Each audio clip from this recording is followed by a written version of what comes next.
अदम से भी परे हूँ, वरना गाफिल बारहा मेरी आहे आतिशी से बाले अंका जल गया। यूएन में इमरान खान की तकरीर से जहां दुनिया भर के मगरूर जल रहे हैं, वहीं उशाकान इस्लाम के दिल रोशन भी हुए हैं। मगर शायद कुछ लोग इधर भी जल रहे होंगे जो कश्मीर बेचने की बातें कर रहे थे।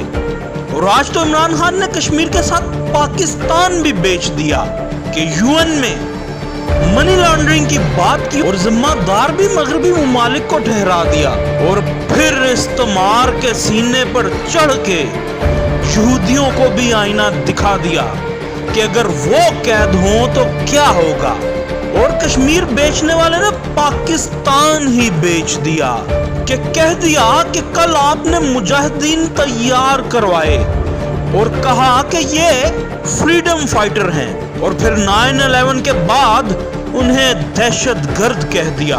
और यहूदी एजेंट की हिम्मत तो देखिए कि पूरी दुनिया के सामने इस्लामी दहशतगर्दी की गिरदान पड़ने वालों को आड़े हाथों ले लिया। तौबा तौबा, ये यहूदी एजेंट, इसकी हुकूमत गिराना बहुत जरूरी है, जैसा कि तमाम अपोजिशन कह चुकी है। और आज इसने पाकिस्तानियों का सर यूएन में फख्र से बुलंद कर दिया। हाँ भाई, इसकी हुकूमत गिराना बहुत जरूरी है। और कश्मीर के साथ पाकिस्तान भी बेच दिया और यूएन में कह दिया ला इलाहा इल्लल्लाह, हम लड़ेंगे।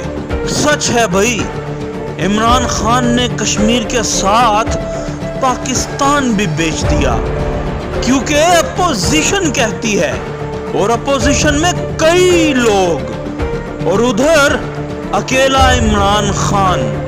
और जमहूरियत में तो अकेले की नहीं, कई लोगों की मानी जाती है।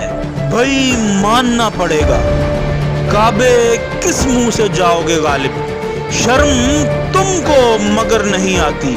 अदील शुजा, खबरिस्तान, लाहौर।